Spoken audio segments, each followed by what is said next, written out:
पे रखा। Hello everyone, this is Rekha Vij, welcome to my channel Rekha Vij math. तो आज हम करेंगे परसेंटेज। ये टॉपिक उन लोगों के लिए यूजफुल है जो गवर्नमेंट जॉब की प्रिपरेशन कर रहे हैं, जैसे एसएससी, बैंकिंग, सीएचएसएल, सीपीओ और कोई भी अदर कॉम्पिटेटिव एग्जाम्स है।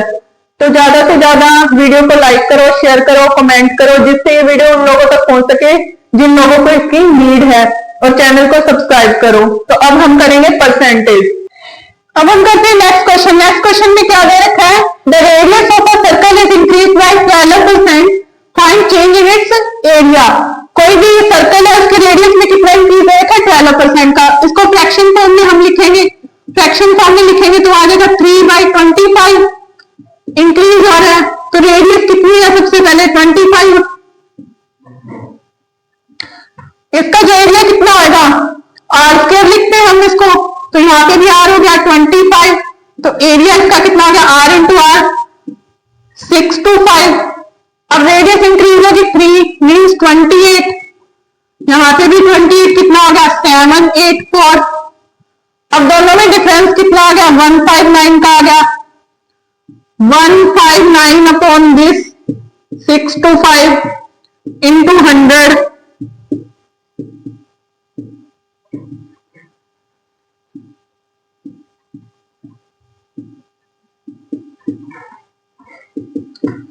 तो means change in it's area कितना आ गया? 159 upon 6 to 5 into 100, 636 upon 25% increase हो गया एरिया। सबसे पहले उसकी रेडियस क्या आएगी? 25 होगी। एरिया कितना आ जाएगा? 6 to 5 आ जाएगा। फिर कितनी हो जाएगी? +3 हो जाएगी, 28 हो जाएगी। कितना आ जाएगा? 784 हो जाएगा, 159 आ जाएगा। दोनों में difference 159 upon this into 100 is equal to 636 upon 25% increase हो जाएगा सर्कल के एरिया में। अब हम करते हैं नेक्स्ट क्वेश्चन। नेक्स्ट क्वेश्चन में क्या दे रखा है? The length of a rectangle is increase bye 30% and breadth is decrease by 20%, find change in it's area. Area of rectangle क्या होता है? Length into breadth. सबसे पहले हम लेंथ को लिखेंगे फ्रैक्शन फॉर्म में। 30% दे रखा है, ये कितना आ जाएगा? 3/10। ब्रेड्थ दे रखा है 20%, ये कितना हो जाएगा? 1/5। ब्रेड्थ डिक्रीज हो रही है, लेंथ इंक्रीज हो रही है। Length, breadth and area. Length सबसे पहले कितनी है? 10 है।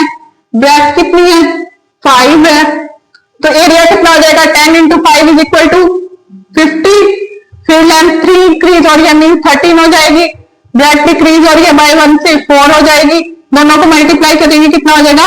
52। दोनों में डिफरेंस कितना आ रहा है? 2 का आ रहा है। 2/50 इंटू 100, 4% इंक्रीज हो जाएगा। तो एरिया क्या हो जाएगा? 4% इंक्रीज हो जाएगा। लेंथ ब्रेड्थ को फ्रैक्शन फॉर्म में लिख लेंगे। पहले 10 है, ब्रेड्थ 5 है, फिर 13 है, 4 है। दोनों में डिफरेंस आ गया 2 का। इसको परसेंटेज फॉर्म में निकाल देंगे। परसेंटेज फॉर्म में निकालेंगे तो चेंज इन इट्स एरिया क्या आ जाएगा? 4% इंक्रीज हो जाएगा। अब हम करते हैं नेक्स्ट क्वेश्चन। नेक्स्ट क्वेश्चन में क्या दे रखा है? The price of wheat is decrease by 2%। गेहूं का प्राइस कितना है? 2% डिक्रीज हो जाता है। If a man original consume 49 kilogram of wheat, एक जो आदमी है वो कितना कंज्यूम करता है व्हीट को? 49 kilogram. Then how many kilogram of wheat will he consume the same expenditure. वो एक्सपेंडिचर सेम रखना चाहता है, तो अब जब उसकी जो प्राइस ऑफ व्हीट है 2% डिक्रीज हो जाएगा, तो वो कितना जो है व्हीट को कंज्यूम करेगा, ये हमें बताना है। तो प्राइस लेंगे, सबसे पहले कितना डिक्रीज हो रहा है? 2%। 2% को हम लिख सकते हैं 1/50 डिक्रीज हो रहा है। सबसे पहले price, consume and expenditure. Price कितना है? सबसे पहले 50 है।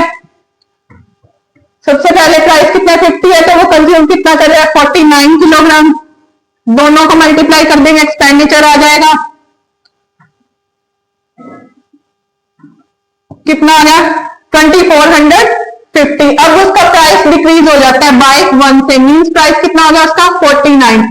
कंजम्पशन हमें निकालनी है, और जो एक्सपेंडिचर है वो क्या रहेगा? सेम रहेगा, मीन्स एक्सपेंडिचर उतने का उतना रहेगा, 2450 रहेगा। अब इसको हम डिवाइड करेंगे, एक्स की वैल्यू निकालेंगे, कितनी आ जाएगी? 2450 अपॉन 49 मीन्स कितनी आ जाएगी? 50 आ जाएगी। यहां से एक्स की वैल्यू कितनी आ गई हमारे पास? 50 आ गई। अब जो दोनों में डिफरेंस कितना है, 1 का है, 1/49 into 100 is equal to 100/49% increase. उसके जो कंजम्पशन है कितनी इंक्रीज हो जाएगी, 1/49 इंटू 100 100/49% इंक्रीज हो जाएगी। सबसे पहले इसका जो प्राइस दे रखा है वो दे रखा है 2% डिक्रीज दे रखा है, तो उसको फ्रैक्शन फॉर्म में लिखेंगे 1/50 आ जाएगा।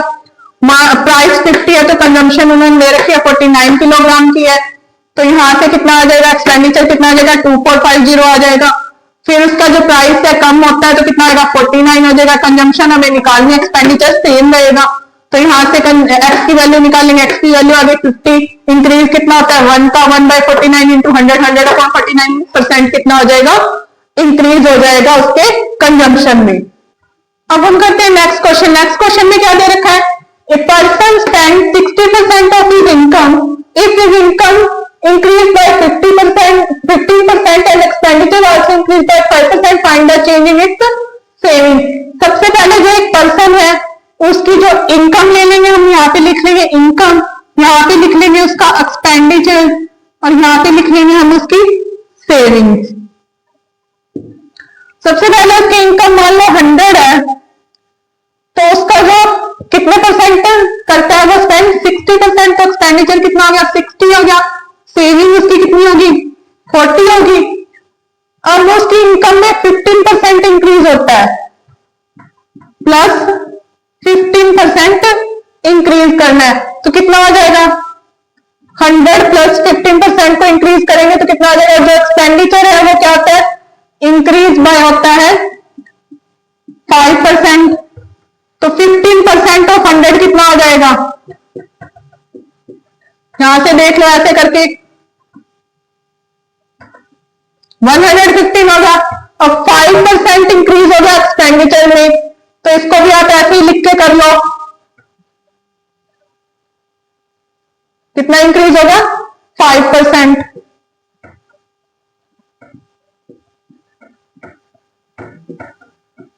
मीन्स कितने का इंक्रीज हुआ, 3 का, ये हो गया 63 हो गया। अब यहां से देख लो कि सेविंग कितनी आ गई, इनकम में से एक्सपेंडिचर माइनस कर दोगे सेविंग आ जाएगी, कितना आ गया हमारे पास 52।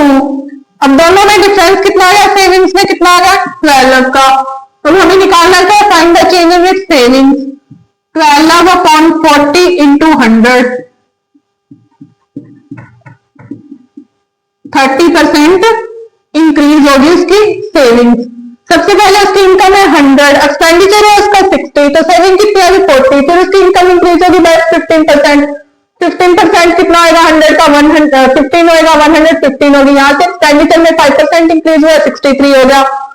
दोनों को मल्टीप्लाई नहीं, इनकम में से एक्सपेंडिचर माइनस करेंगे तो सेविंग्स आ जाएंगे। सेविंग्स में दोनों के डिफरेंस कितना आ गया, 12 का आ गया। 12/40 इंटू 100 30% इंक्रीज होगी सेविंग्स।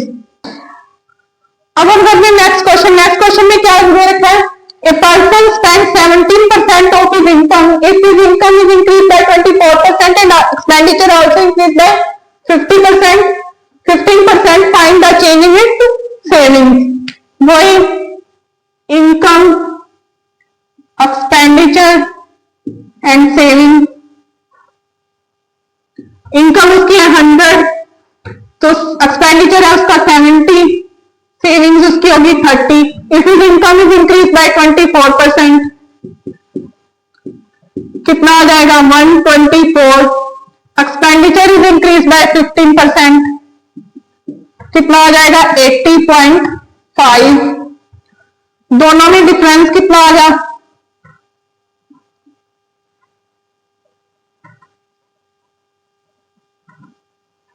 43.5 का डिफरेंस आ गया दोनों में।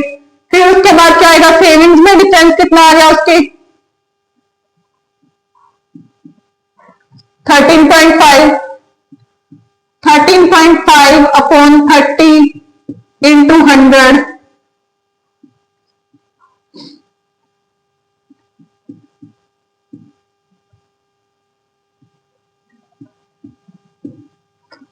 तो कितना आ गया 45% इंक्रीज आ गया किसमें, सेविंग्स सेविंग्स में। सबसे पहले इनकम 100, एक्सपेंडिचर 70 है, तो सेविंग कितना आ गया उसकी 30 आ गई। फिर इंक्रीज हुआ इनकम में 24% का 124 आ गया, एक्सपेंडिचर में इंक्रीज हुआ 15% का 18.5 आ गया, सेविंग कितनी होगी 43.5, दोनों में डिफरेंस कितना है 13.5, 13.5 अपॉन 30 इंटू 100 कितना आ गया, सेविंग्स में इंक्रीज कितना आ गया 45% का। अब हम करते हैं नेक्स्ट क्वेश्चन। नेक्स्ट क्वेश्चन में क्या दे रखा है, a mixture of 20 litres of water contains 90% milk, how much water should be added in it so that water becomes 40%। तो यहां से ले लेंगे हम मिल्क और वाटर का रेशो। पहले में कितना दे रखा है 90% मिल्क दे रखा है, मींस 9:1 हो जाएगा। How much water should be added in it so that water becomes 40% means 4:6 हो जाएगा। ये कंडीशन फर्स्ट है और ये कंडीशन सेकंड है। अब इसको लिख सकते हैं 3:2, 2 से डिवाइड कर देंगे, फिर इसको 3 से मल्टीप्लाई करेंगे, दोनों को मिल्क के प्रोपोर्शन को सेम करने के लिए कितना आ जाएगा 9:6 आ जाएगा। अब जो वाटर में डिफरेंस है वो कितना है 5 का है। अब जो फर्स्ट कंडीशन में दोनों मिक्सचर की वैल्यू कितनी हो जाएगी 9 + 1 10, और हमें मिक्सचर की वैल्यू दे कितनी रखी है 20 लीटर्स, तो इसको 2 से मल्टीप्लाई करेंगे। अब हमें वाटर का निकालना, वाटर का डिफरेंस कितना 5 इंटू 2 कितना आ जाएगा 10 लीटर्स का डिफरेंस आ जाएगा। हमें यही बताना था कि कितना वाटर ऐड करेंगे, सेकंड कंडीशन में कितना ऐड करेंगे 10 लीटर्स वाटर ऐड करेंगे। अगर उन्होंने पूछा हो कि सेकंड कंडीशन में टोटल मिक्सचर कितना है, तो टोटल मिक्सचर कितना आएगा 9 + 6 = 15, 15 को 2 से मल्टीप्लाई करेंगे कितना आ जाएगा 30 लीटर्स, कितना आ जाएगा 30 लीटर्स मिक्सचर हो जाएगा। मिल्क और वाटर का रेशियो दे रखा है, तो ऐसे हम इस क्वेश्चन को करेंगे। अब हम करते हैं नेक्स्ट क्वेश्चन। नेक्स्ट क्वेश्चन में क्या दे रखा है, a mixture of 40 litres of milk contains 10% water, how much water should be added in it so that water becomes 20%। सबसे पहले मिल्क और वाटर का रेशियो क्या दे रखा है, हमें फर्स्ट कंडीशन क्या दे रखी है 10% वाटर है, मींस मिल्क कितना आ जाएगा 9 हो जाएगा। अब जो सेकंड कंडीशन दे रखी है उसमें क्या है, how much water should be added in it so that water becomes 20%, means water 2 हो जाएगा, तो मिल्क कितना हो जाएगा 8 हो जाएगा। इसको लिख सकते हैं हम 4:1, इसको लिख सकते हैं हम 4:1।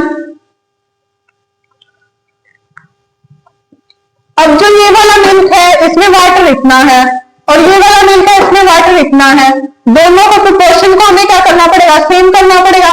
सेम करने के लिए क्या करेंगे, इसको 4 से मल्टीप्लाई करेंगे, इसको 9 से मल्टीप्लाई करेंगे, कितना आ जाएगा 36:4, और ये आ जाएगा 36:9। अब दोनों में वाटर में डिफरेंस कितना है 5 का। सबसे पहले फर्स्ट कंडीशन में हमें मिक्सचर की वैल्यू कितनी दे रखी है 40 लीटर्स, तो यहां से कितनी आ जाएगी 36 + 4 40, और 40 लीटर की दे रखी है, मींस कितने से मल्टीप्लाई करना पड़ेगा 1 से। हमें बताना है कि कितना वाटर शुड बी एडेड होगा, तो यहां से जो 5 है 5 को 1 से मल्टीप्लाई कर देंगे तो कितना आ जाएगा 5 लीटर्स वाटर उसमें ऐड होगा, कितना आ जाएगा 5 लीटर वाटर उसमें ऐड होगा। अब हम करते हैं नेक्स्ट क्वेश्चन। नेक्स्ट क्वेश्चन में क्या दे रखा है, a weight of a watermelon is 20 kilogram in which 90% is water.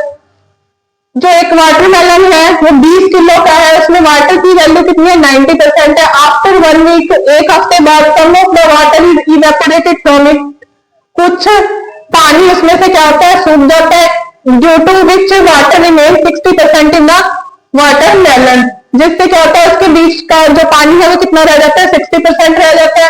Find the quantity of the evaporated water. तो सबसे पहले क्या है, जो वाटर है और जो पल्प है, फर्स्ट कंडीशन में वाटर कितना है 90% और पल्प कितना है 1%, और जो सेकंड कंडीशन है उसमें क्या है वाटर रिमेन 60%, तो पल्प कितना रह जाएगा 40%। इसको लिख सकते हैं 2 से डिवाइड करके 3:2।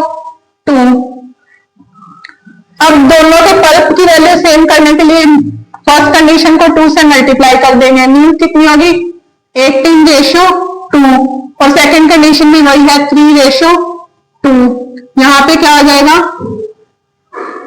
वाटर और ये क्या आएगा, पल्प होगा। अब जो है दोनों में वाटर का डिफरेंस कितना आ गया, 15 का। कितना आ गया, 15 का। पल्प सेम है, उन्होंने क्या है weight of watermelon first condition में कितना दे रखा है, 20 किलोग्राम।